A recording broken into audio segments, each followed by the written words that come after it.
Alright, I'm live.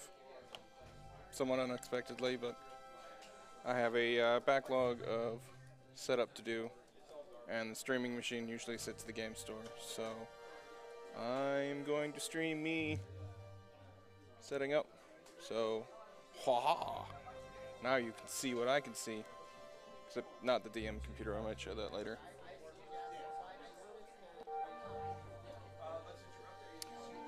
So basically I got a new controller, X keys, and I'm currently working on programming in, let me go to that, programming in all of the little buttons that light up on the preview, and so now I just need to get it to light up on the program. So that's what I'm doing today. So what I was working on. So, boring stream today, just me sitting in front of a computer doing vMix stuff live. That one. Try to keep an eye on chat. If there's anyone around.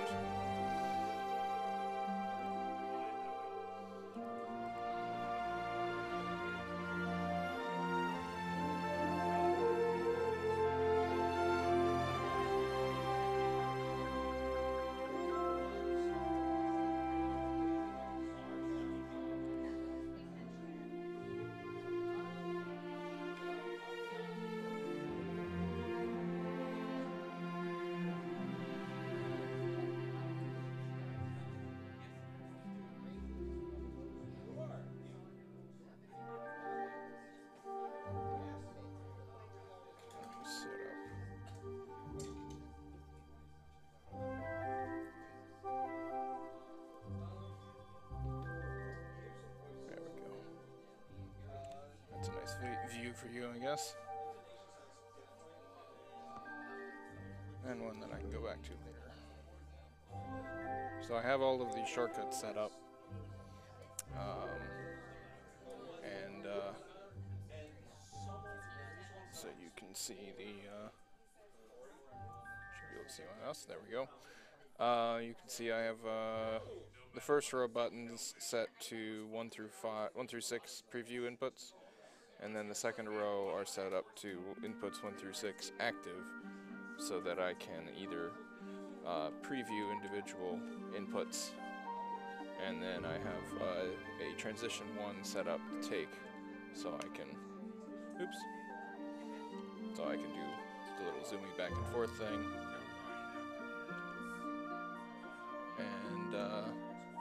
and then a fade to black, which I won't hit for now.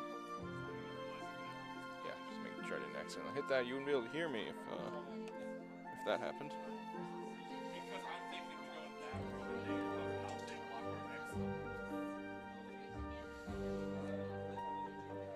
And so the next thing to do is set up the activators, which are the handy little LEDs that pop up when you hit things.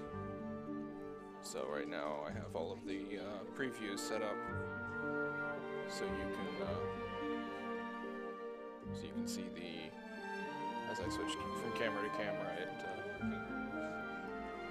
it will switch that.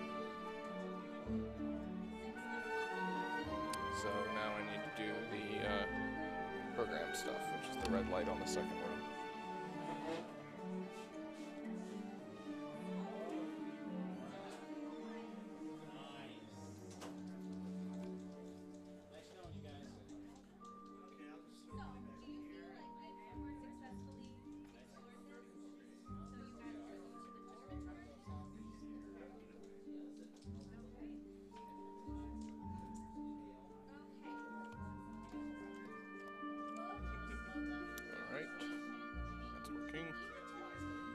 Actually set up the external, just in case I need to go to that camera. So vMix uses NDI for network device interface from NewTek, and I have the tools installed so I can call up a video monitor of the master output. or in this case, actually, it's a desktop capture of. Actually, I don't need that. Turn that off. An extremely laggy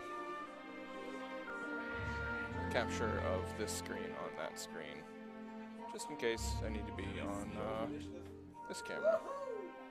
You can still see what I'm doing.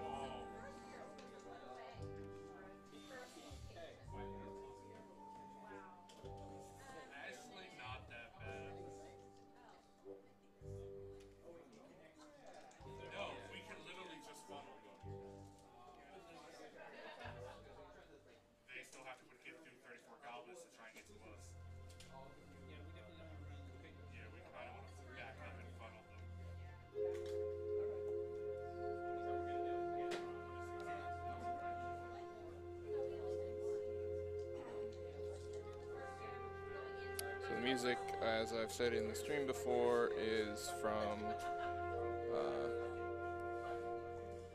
the Guild Wars 2 soundtrack, which is available on SoundCloud. I really like this soundtrack. Also like the game. Yep.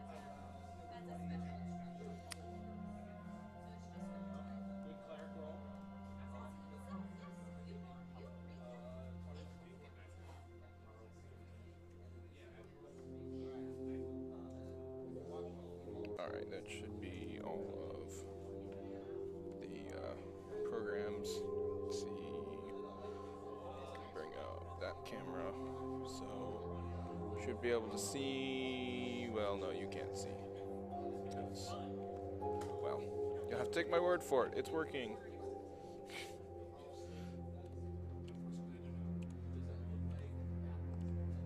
But that is working, which is nice. The other thing it'll do is it'll swap the camera, the lights. Yeah, I can show you that. So as I switch,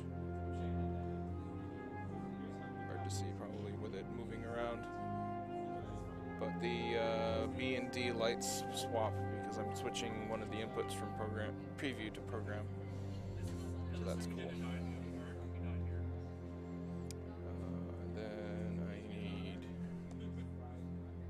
One for Fade to Black.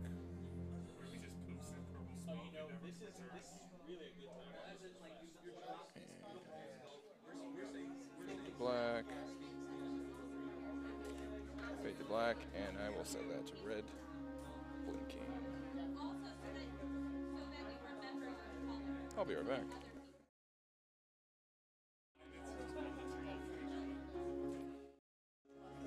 Maybe I'll do purple.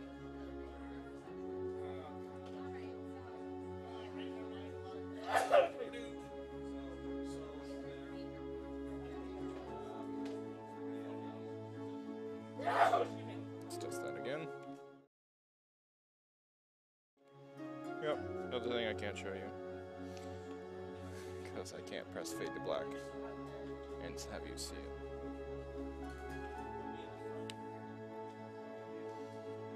I think I'm going to set up...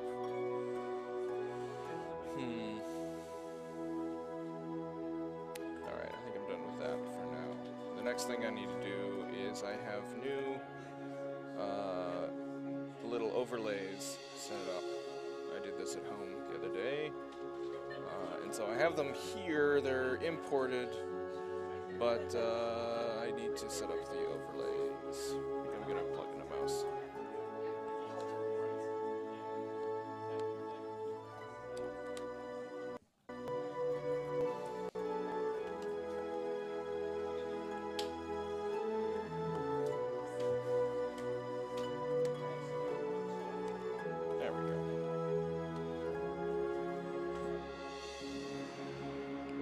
It's not too loud.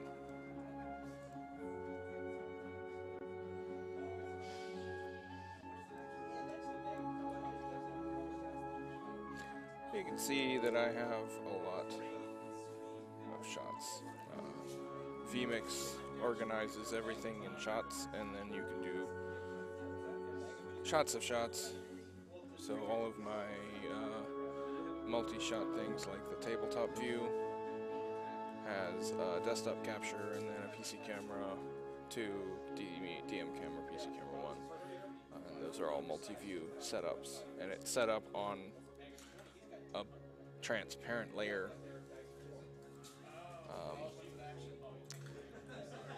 So first thing I need to do is set up the overlay.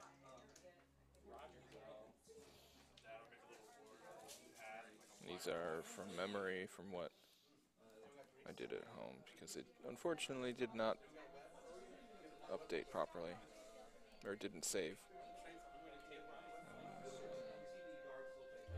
Vertical slide. So that will look like this. More specifically this one. And then I have the full one there. And then I can also throw up the individual lower thirds.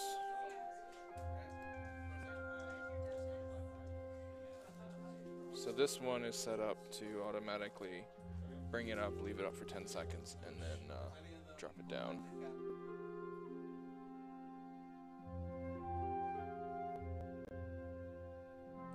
Like that.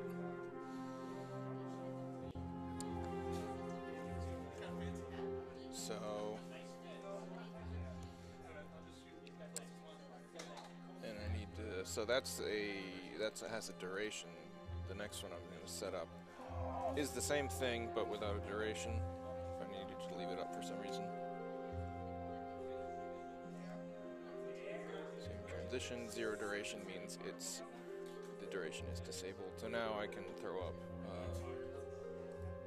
my there you go, my DM credit, which I think I'm going to need to change that font size. I think that's probably a little too small. Hey, King of Stealth, hopefully you're still here, I just noticed. Normally I run D&D on this channel, and today none of the players, oh, you're gone. None of the players are available today, so I'm just streaming me setting up the place. Music is a little loud for me. I'm just streaming me setting up everything on the computer, since I can just hang out here at the store for 2 hours before they close.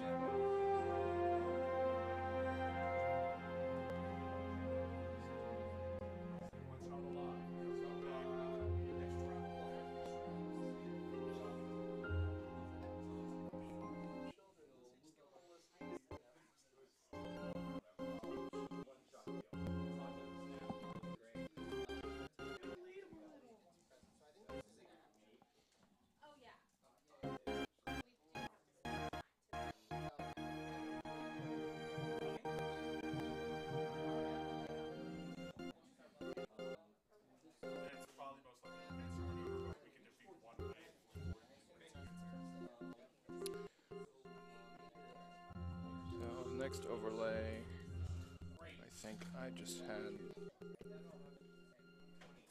as a standard fade, regular fade, and then overlay 4, I have a picture-in-picture, which is just there, just in case I ever need one. I can throw my DM camera up in there or something.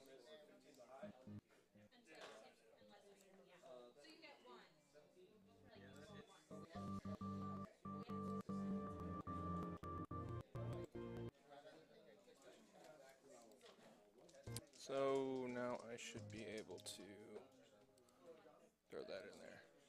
Cool.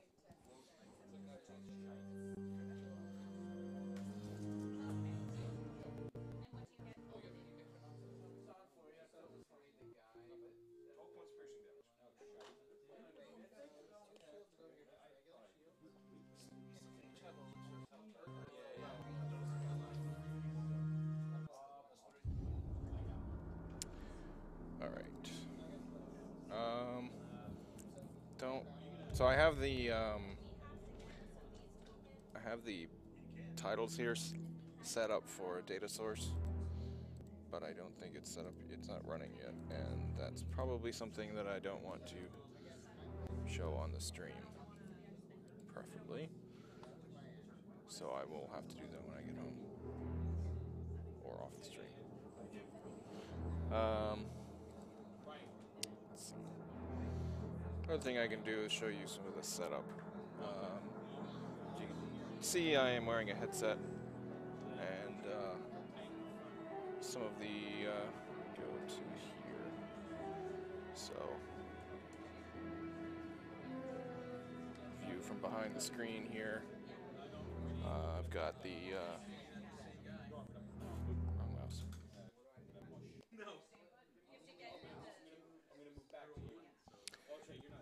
There's the DM screen.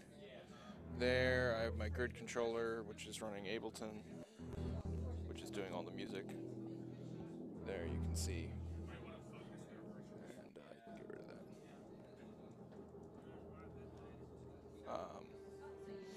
And this is just a Launchpad Mini, which I've had for a while for other things.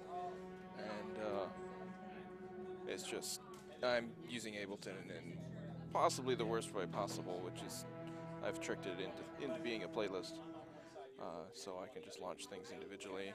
I can do all the sound effects. It's a popular one. Combat music is on a loop. I have another loop for epic music. Go back to do that one. And then over here on the touch screen, I have a live streaming computer set up using a mini SGX box mounted to the back of the screen, and it's a touch screen, if you couldn't tell. And my new X key here, which I can, you can see there the lighting up and everything, which I can transition over. I literally got this in the mail today, so I haven't had a chance to print out actual legends that say useful things. I'm not entirely sure what I'm going to use the numbers for. And then this is new last week. 2 weeks ago I didn't use this. I used my Zoom H6. This is a Sound Devices 664. It's enormously overkill for what I'm using it. I'm mostly just using it because it's the only 6-input mixer I have.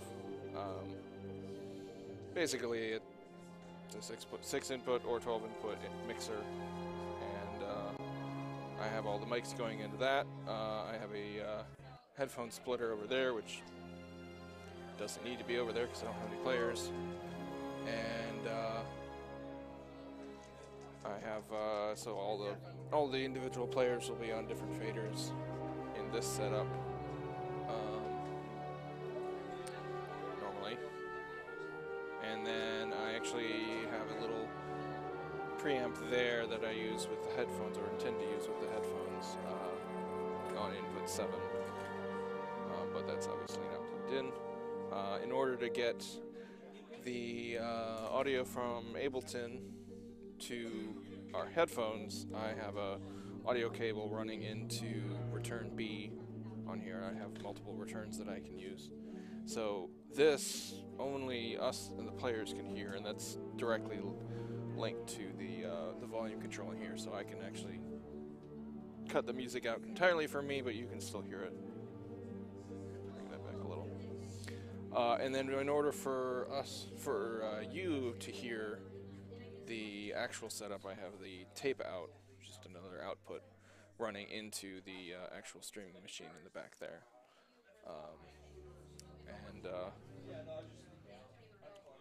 Yeah.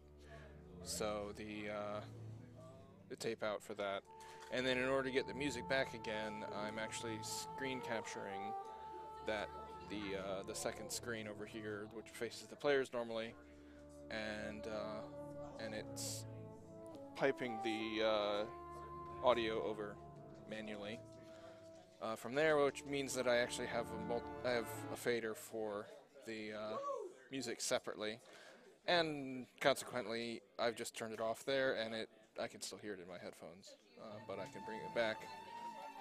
And then I have a pair of headphones here that I can check the stream, which is what I didn't do that first time, which is why the audio was so terrible. But then I did it last week and it was great. And hopefully it'll be great next week. Right.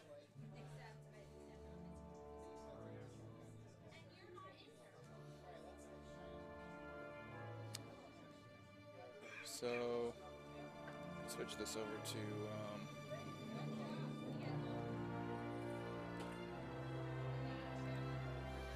you should be able to see my Surface screen now, not what I normally set it to.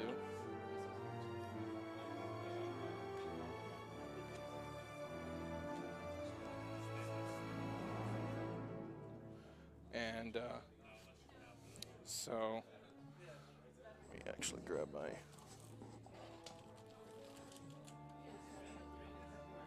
a little bit of out of my element today because I wasn't really planning on doing this stream.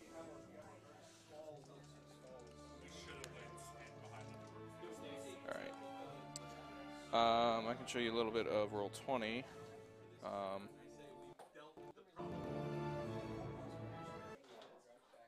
me pull this up.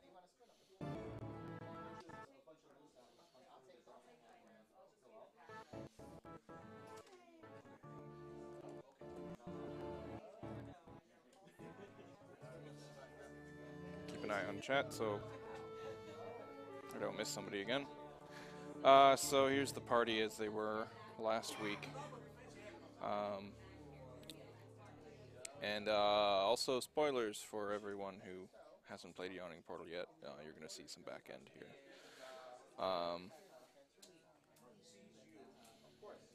Actually, I can just go over. Yeah. So some of the scripts that I use. Last week I started using Marching Order, which is one of the built-in API scripts for Roll20, which is pretty neat. Close this.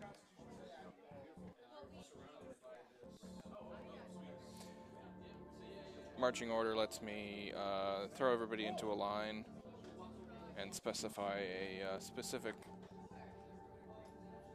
direction. Whoever's in the lead, so if Jay-Zan here is in the lead, I can pull up the menu here and say west, and now everyone is following Jay-Zan in whatever order. Basically, Theron is following Asara, Asara is following Electria, Electria is following Erd is following Galerum, Galerum is following Jay-Zan. So they all just sort of walk in a line, which is a huge deal for me because previously I would either have to try to individually move all of the tokens or give up, which is the most likely,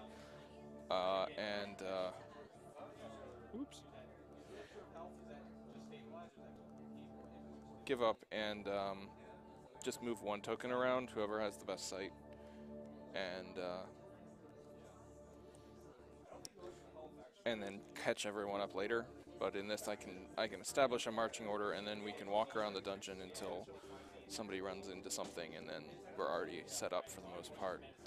The other thing you might have seen there is I'm running an aura script. So when I damage somebody, it will add a little blood effect there, depending on how much damage they took. It'll also color their tokens. So I use a very basic 5 out of 5 hit points on the player tokens just to activate those scripts. I don't track their hit points individually. But basically, I can get down to 3 without any coloring, and then at 2 they're like yellowish, and then at 1 they're red, like they're about to die.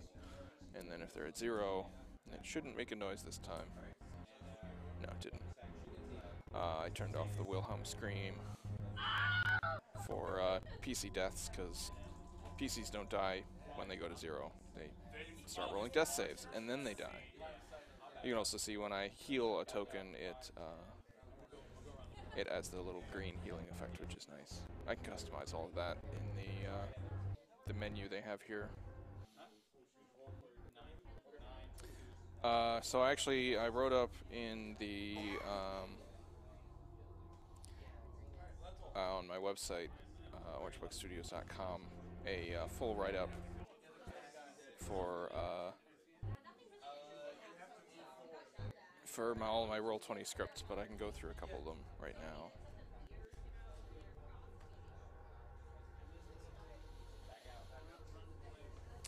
So if you are not a pro level Roll20 subscriber, then you will not be able to see this in your campaign. This is the API library, and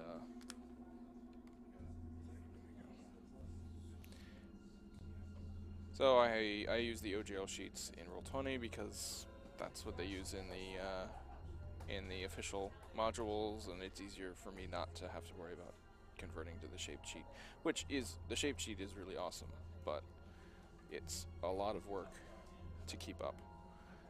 Group initiative, I'm sure you've seen, I've used this before when I have a bunch of monsters on the board here, like a bunch of giant frogs, as you do.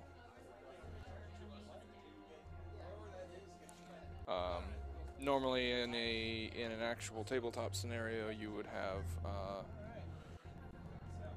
you might group your monsters up in groups of 4 or 5 each, and then roll initiative for each group, or you might just do all of the NPCs all at once. But in Roll20, I can track the turn order of everybody all at once, so I can click group initiative, and it'll just roll all of the monsters' initiatives automatically and put them in the tracker, and then I can add their turns for the players. They'll roll them individually, and then I'll enter them in. You'll hear me ask for initiative for each player.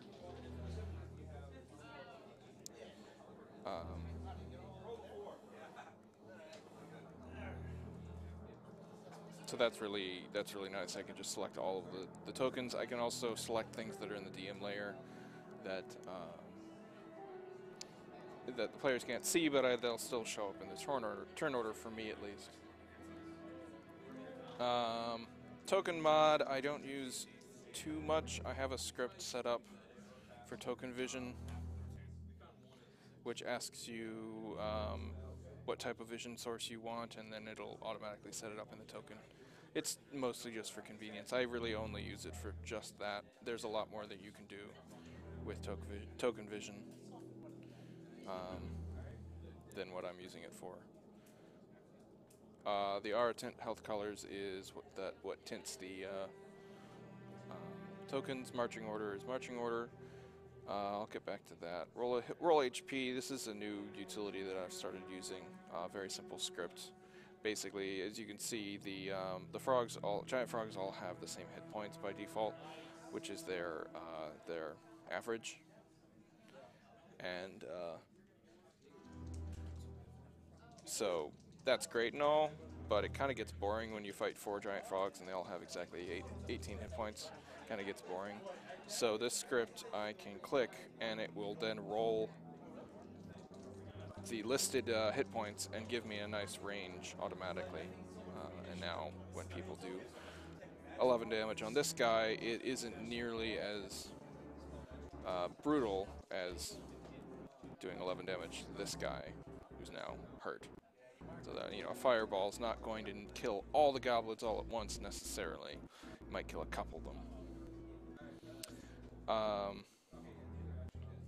Group check is a new one that I've started using, and its sister script, apply damage, which is what I could do is run this script. It'll do a dex save for DC 13, doing 11 damage, and you save on half, and it'll roll all of the saving throws, so you can see that 2 people saved and 2 people did not, and then it'll auto apply the damage, and you should hear, there we go.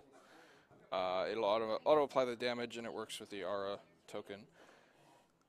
It adds a little red marker for creatures that failed to save. Previously, I would have to open up the character sheets for these monsters, click for deck saves, and then like arbitrarily decide that this one was the first one and that's the last one and all that. So that group check is way easier to deal with a lot of mobs, especially when people start throwing fireballs at, was it 5th or 6th level? Token actions, actually a friend of mine wrote, and that is what gives me all of the token actions for the monsters. Unfortunately, Roll20 doesn't put token actions set up on their official modules. Hopefully that is something that they are working on. Certainly needs it. And then lastly, face-to-face is quite possibly the best script I have ever run into for in-person. Normally, actually I can pull up, here, I'll go over to there, and we can pull up this monitor. And actually we can do, I'm going to switch you back over to your regular tabletop here.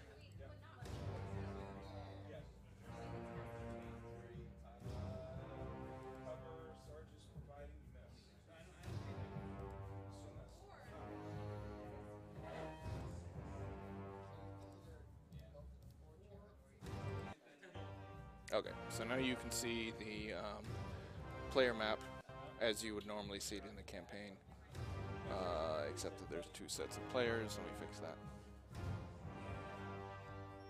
All I have to do is move these guys to the GM layer and it'll disappear.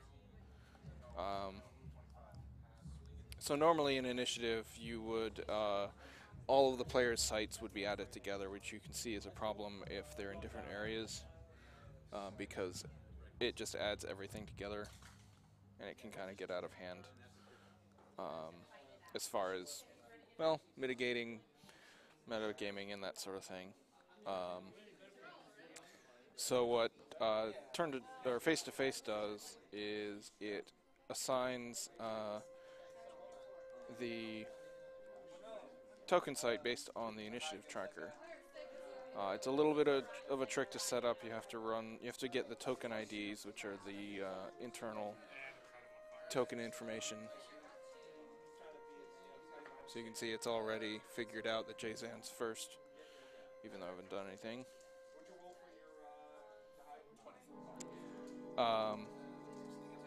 So now that JSON's on the top of the initiative, if I go to Asara, it puts a little green dot on her, and you can see that we are definitely just seeing her site, which she's carrying a torch. So you can see as she walks around, it really is just her site. And then Electria's turn, and Theron's turn, and Erd, or Galerum, Erd. And then if an NPC goes, we go back to that same screen where it adds everyone together so that everyone has a chance to see what the NPCs are doing. And the way that's determined is those token IDs show up on the in the script here. You have to enter them in manually for all of the characters, the player characters. This script is really only useful for in-person games because it doesn't just like change the site, it actually removes player access to the characters. So I currently use a secondary account for all of the player stuff on that second screen. It's opened in Firefox because Roll20 doesn't like it when you're logged into multiple accounts on the same browser. Weird things happen. So if you had people online, then they would only be able to see when it's their turn. It would just be black, which is no fun. So face-to-face is really just good for face-to-face.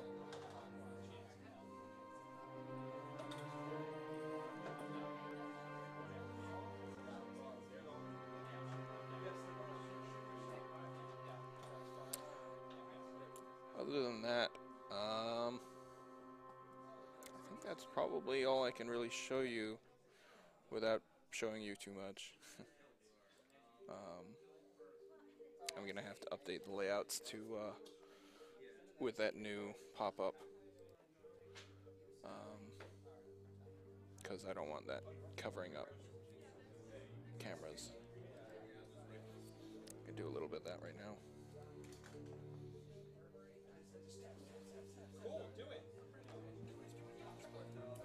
I'm actually streaming right now. Yeah, I'm just streaming the me setting up stuff. I have setup work to do, and I just went through details on how I do everything. Totally. Also, I don't think they can hear you, because I can't hear you over the mic.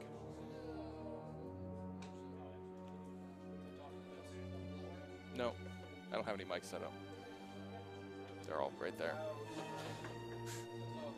Yeah.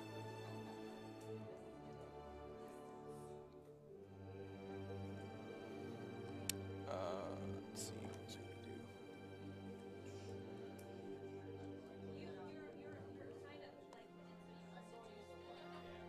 So turn order usually sits there. Alright.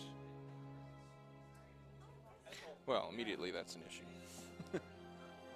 Turn order will have to be moved. Normally I have a, in the past I've had a second screen for my Surface, but I only have one powered USB hub, which is currently hooked to the streaming machine. Well, I have one powered USB hub in this setup.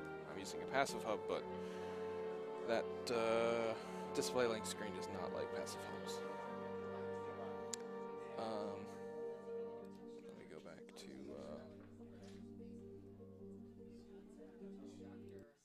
display one here. Lots of fun things going on there. So, just this tabletop here. Could just move those around by hand.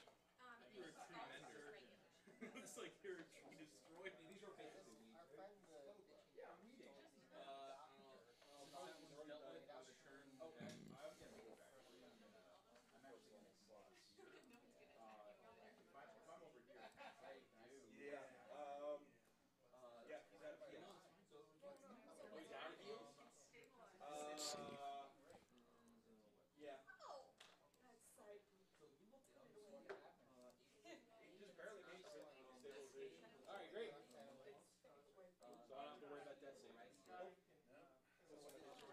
Let's try reducing these down a bit.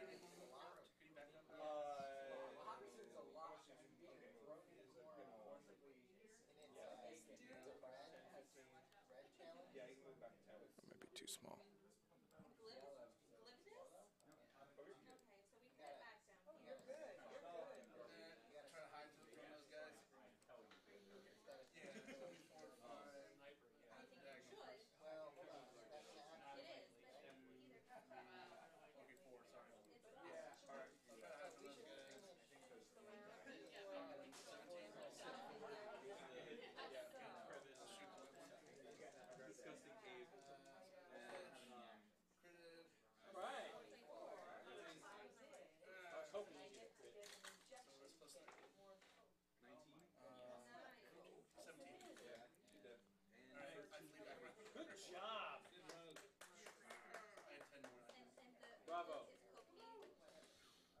So I could leave that up all the time. Well, not that one, but in fact I can add that to the tabletop.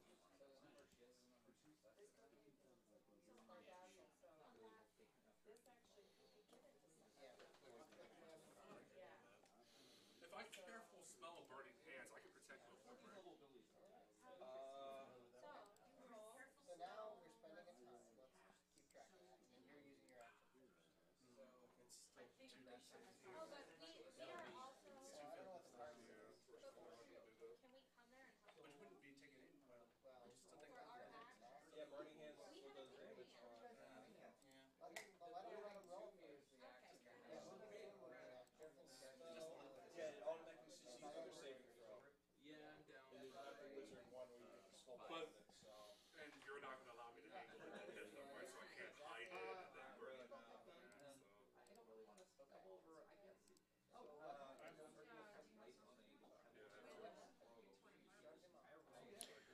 Alright, well, I'm getting to that point where I need to do those data sources, which I unfortunately cannot show you because it contains sensitive information. As much as I'm sure you would love to see, I'm not going to show you. So I think that is it for tonight's stream. Sorry there wasn't a game today, but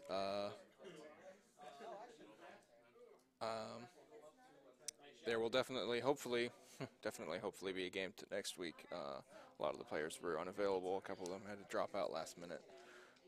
So hopefully I will see you next week. This may or may not be up on YouTube. I'll have to decide. So see you later.